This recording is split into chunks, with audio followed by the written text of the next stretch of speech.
What's going on, everyone? It's your boy Savvy, and welcome back to the Savvy Show. And in today's episode, I'm excited because it's been a minute, but we're back to Dr. Bob, man. It's been a while. I'm excited. Hopefully this is a juicy one, but like always, almost all of his is pretty hot. So I'm excited to see what this is all about. Looks pretty comical, man. This SCP just looks like an overgrown Karen that can't stop eating, but but like always, we'll find out what this SCP is all about. So this is going to be SCP-2611, large and in charge. No pun intended, guys.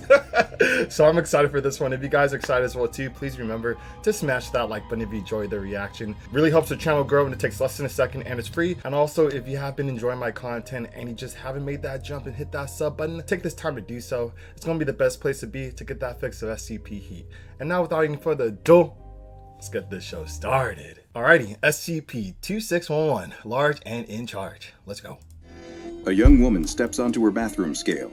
She holds her breath and squeezes her eyes shut, afraid to see the results as she listens to the dial spinning.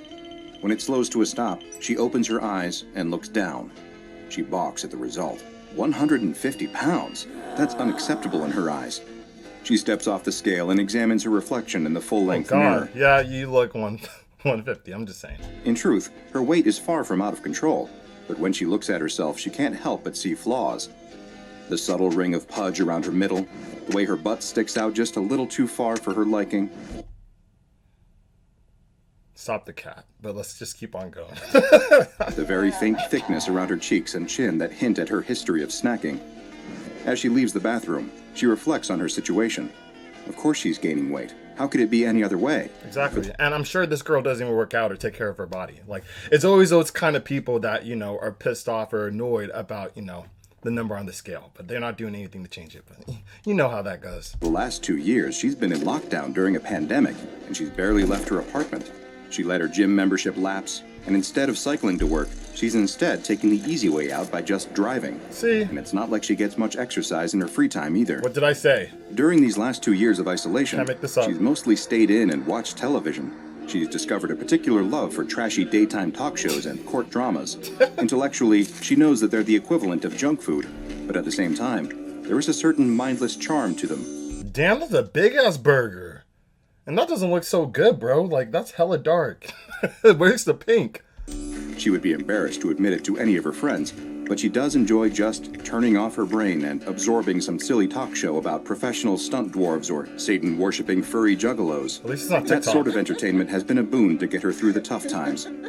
Nevertheless, it's time to make a change. She promises herself that she's going to get into shape. Today, instead of vegging out on the couch, she's going to make an effort.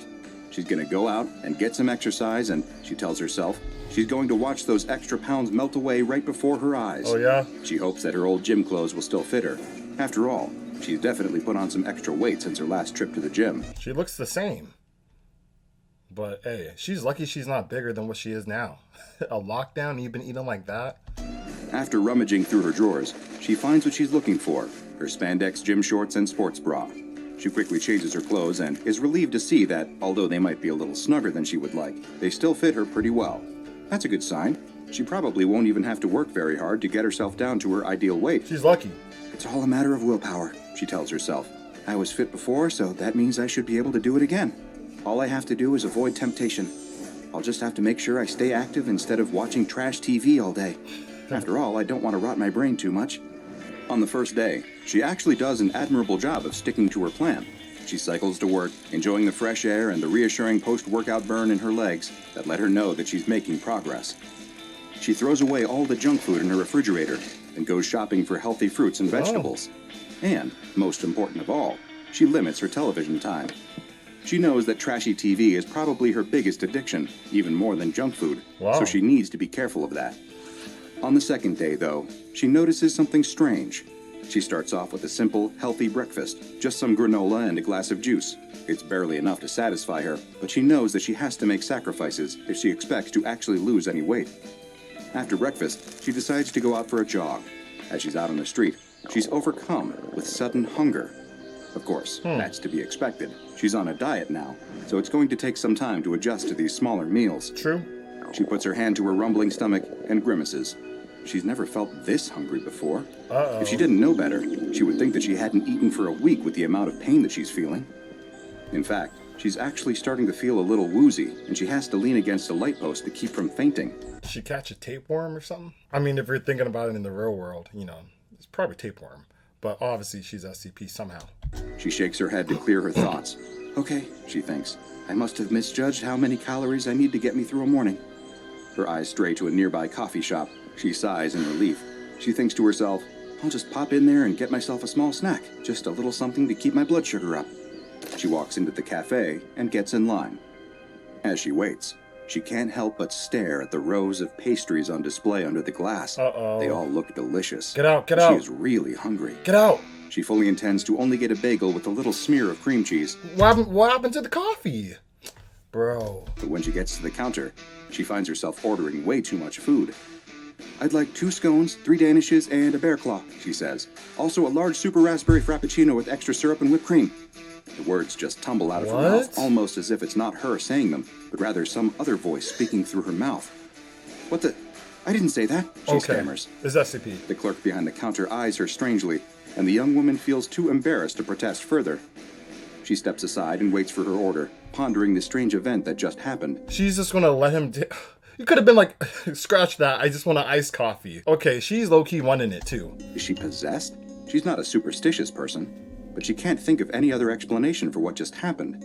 She can admit to herself that she has broken down and lost to temptation over a tasty snack in the past, but this is ridiculous. Eventually, when the clerk hands her the order, she rationalizes the whole thing away. She didn't even get a coffee, she got like a strawberry shake. Oh my god. I must just be having a hunger hallucination, she says to herself. Obviously, I need to be a little more careful about not being so strict about my diet. I'm sure if I just eat sensibly, I won't have an experience like that again. Her stomach grumbles again, reminding her of the original reason why she stepped into this coffee shop. She retreats to a table in the corner and tears open the bag. She wolfs down her pastries with gusto and slurps at her rich, creamy drink. When she's finished, she sighs in satisfaction, although the uncomfortable full feeling in her belly reminds her of her predicament. She only meant to eat enough to keep her from fainting, but instead, she's eating herself silly, and it's only day 2 of the diet. This does not bode well. Okay, she tells herself, this is my last cheat. From now on, I'm going to be serious about this diet. She stands up and leaves the cafe. Did she already get bigger? Yo, is it just me, or is this the animation tweaking out? Ready to complete the rest of her jog. But then, something even stranger happens. On the television, the matriarch of the family is furious. She has forbidden her daughter from marrying the gardener because she believes that he is too low class for her high-born daughter. But what she doesn't realize is that her daughter is in love and that she is determined to make it work. The daughter and the gardener have eloped, and the matriarch is hiring a private detective to track them down. Oh my god, King of the Hill. You guys didn't get that reference. That's one of the dudes. Meanwhile, the matriarch's long-lost twin brother, whom she thought died in a plane crash in the tropics, has actually been alive the entire time. He has been in a South American hospital recovering from amnesia. What? Now, he returns to the family estate, ready to claim his share of the inheritance. These events are all noted by the family's shady lawyer, who has big plans to usurp the family fortune himself. Unbeknownst to the family, he is actually secretly working for their mortal enemies and business rivals to destroy them. Bro, this is so random. The young woman laughs, shoving a handful of potato chips into her mouth. Oh man, I wouldn't want to be in their shoes now. That lawyer is playing them all like fiddles. Suddenly, she startles, as if she's just waking up. Like, what are you doing? Like, what happened to your routine? Where is she? Wasn't she just in that coffee shop? How is it that she's at home? And why is she eating potato chips? Whoa. She was sure that she threw out all the junk food in the house. She's definitely possessed. She must have bought a bag on her way back home from jogging, but she literally cannot remember it. And what is she doing now? Watching television and eating junk food? In disgust, she grabs the remote and shuts off the TV. She was supposed to be jogging, and instead, she's sitting at home and watching stupid soap operas. The thing that worries her the most is her apparent blackout. She remembers nothing about her trip home from the coffee shop, although the evidence of the potato chip bag indicates that she must have stopped at a convenience store or supermarket on the way home. How could she forget something like that? I really must be having a blood sugar issue, she tells herself reassuringly. Go to the hospital. Even though deep down, she knows that can't be the case. Yeah. She had the blackout after eating the pastries at the coffee shop, so that can't be the cause. But she really doesn't want to think about that, so she puts it out of her head with a renewed promise to commit to her exercise and fitness program. Nah, I'll be freaking the heck out, man. No, for real. Like, a chunk of my day just gone and you just wake up like you've been possessed and you got back to your body, I'm going to the hospital first thing. Unless that happened to me prior, but come on now, you're not just going to continue doing it like nothing really major happened to you. Over the next few days, she makes a valiant effort to keep her promise. She cycles when she can, she jogs when she remembers, and yet the blackouts continue. And no matter where she is when she loses her memory, she always recovers in the same place. Back home on her couch, always in the middle of eating some fatty junk food, always staring at the television set. Sure, she's always had an unhealthy television habit, and she knows that trashy talk shows and silly soap operas are her biggest weakness. But it doesn't make any sense that she would be seeking them out when she's in some kind of fugue state, right?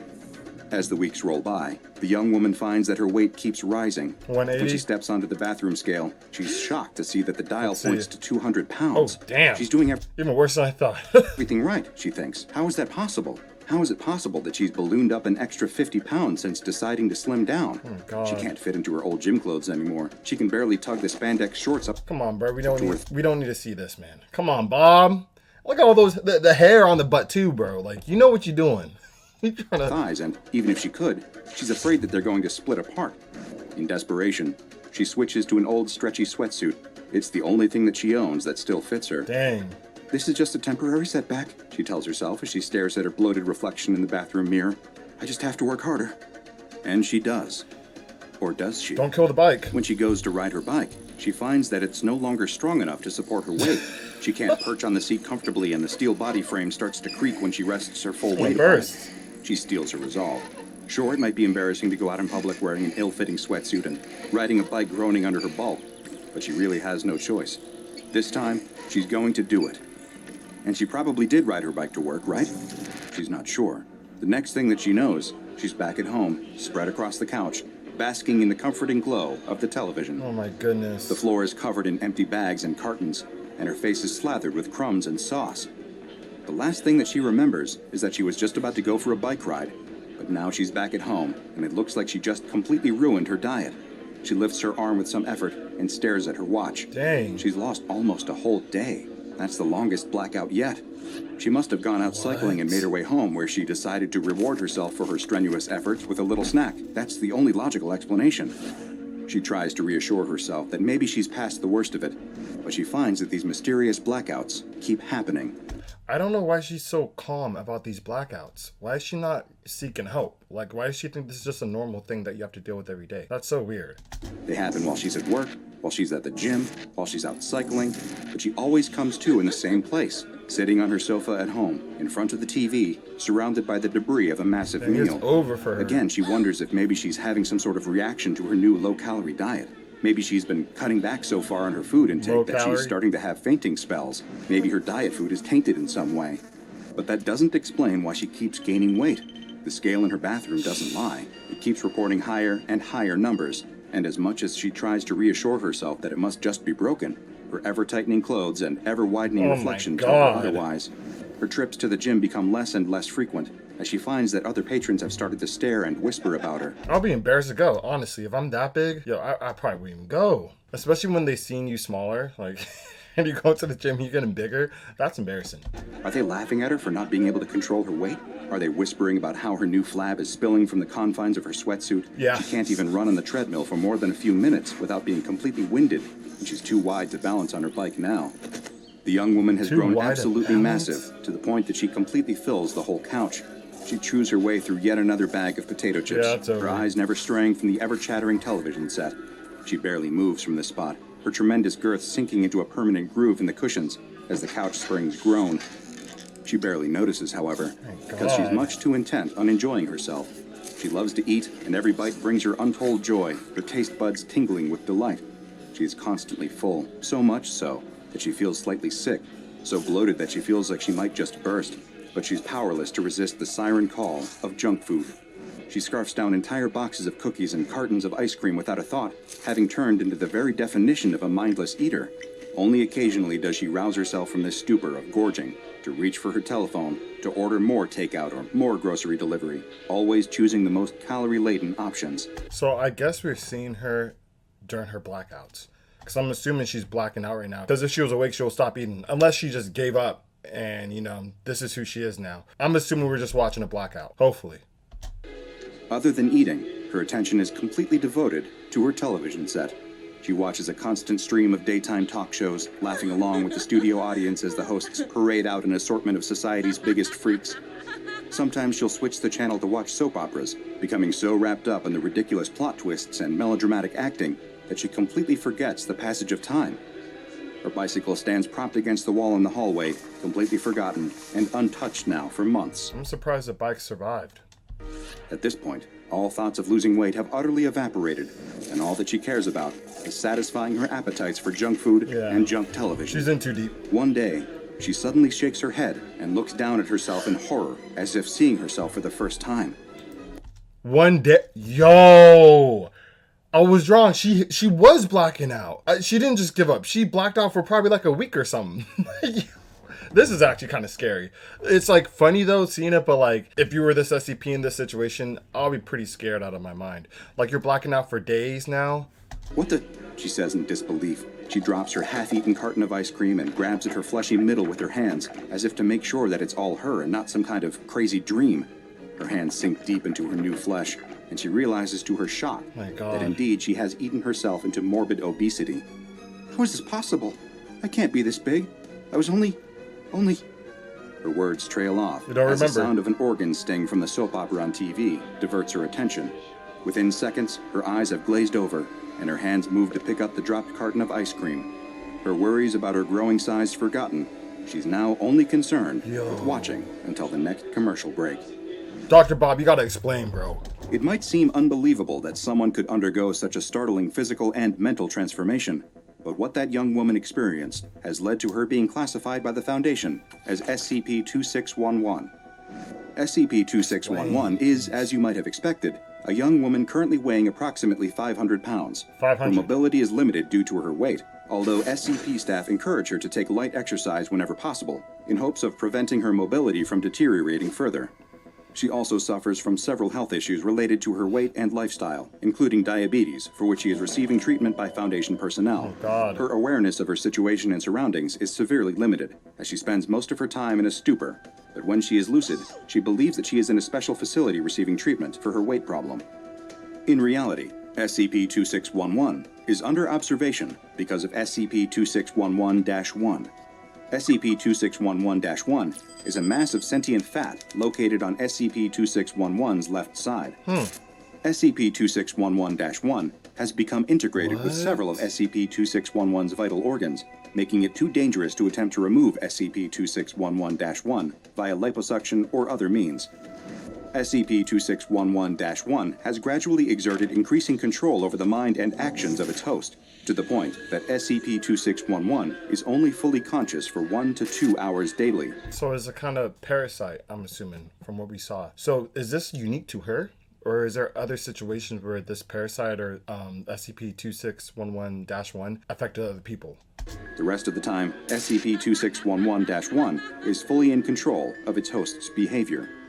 Prior to coming to the SCP facility, SCP-2611-1 influenced its host to consume massive amounts of calories, leading to the mysterious and sudden weight gain that we observed earlier. This was possibly an attempt by SCP-2611-1 to increase its own size and influence, but as of yet, its reasons, as well as how it exerts control over its host, are unknown. Really? When in control, SCP-2611-1 can speak through its host, communicating in standard American English. What? SCP-2611's access to food has been limited since her arrival at the Foundation, so as to prevent her weight gain from accelerating to dangerous levels. I want to know what the SCP-2611-1 is saying, because we only seen her just going in a blackout state and not talking. I want to see what this parasite's saying. Other than eating, SCP-2611-1's main interest appears to be daytime television. Attempts to communicate with SCP-2611-1 have so far met with little success due to the anomaly's limited attention span for anything other than the minutiae of daytime television. You just talked to In a him. conversation with one researcher, however, SCP-2611-1 let slip that it preferred daytime television to the programming watched by, quote, that other guy, suggesting that it lived inside a different host before it eventually took up residence within the body of SCP-2611. That answers my question. Okay, it jumps to host to host. I want to see how this... I would say girl, but I don't know what we should classify her now, but I want to see how she caught this. At another point, While in the middle of a conversation about a court drama, SCP-2611-1 suddenly announced, "Kill it now, I don't care if I die." Staff believe that this might not have been SCP-2611-1 at all, but rather the voice of SCP-2611 trying to break through the hypnotic control of her parasite to call for help. At this time, no drastic action is recommended until further observations can be made. Really? SCP-2611-1 does not appear to be contagious, and the way that it bonds with the host is unknown, so it is currently classified as safe. We know how it bonds. It's attached to the vital organs. That's why you can't, take it away. But with that being said, why don't you just try to extract it and then neutralize it? Obviously, she doesn't want to live anymore. She said if it kills her, we're Gucci. So might as well just try it out. Like, at least try to extract it and see if they will survive. If not, then okay, that sucks. But at the end of the day, if you extract it and they die, you at least still have the SCP itself and you could just kill it, right? I don't see why you can't do that. At the moment, SCP-2611-1 is the only known instance of its kind. However, considering rising levels of obesity worldwide, it is not unfathomable to think that there could be countless other instances influencing the behavior of other hosts to dedicate their lives to consuming food and television. Who knows? It's not like most of us would need that much convincing. Now go and watch another entry from the files of Dr. Bob! Like SCP-002, The Living Room, for another tale of a large amount of flesh. And make sure you subscribe and turn on notifications so you don't miss a single anomaly as we delve further and further into the SCP Foundation's classified archives. Oh, that's it. Dr. Bob actually got taken in by SCP. He usually handles it, but Dr. Bob's a goner because obviously we can't take it away from him. But I wish we got more background about this SCP. I feel like we had more of a story instead of an explanation. But I guess the information is limited because I'm sure if there was more information, he would have delved deeper. But I actually want to find out how this parasite, this SCP, finds the victims, or like where does it stay to get exposed by it? Was it like attached to food or something? Like how did they catch it? Was it airborne? I'm curious for that. That's what I really want to find out. But if you guys know, let me know in the comment section below. But like always, if you guys enjoyed this animation reaction, I surely did. I thought this was great. If you guys did as well, please remember to smash that like button. It really helps the channel grow. And also smash the sub button if you haven't already joined the party. And hit that bell so you do not miss an upload. Like always, unfortunately, that concludes today's episode. However, I'll catch you guys on the next one.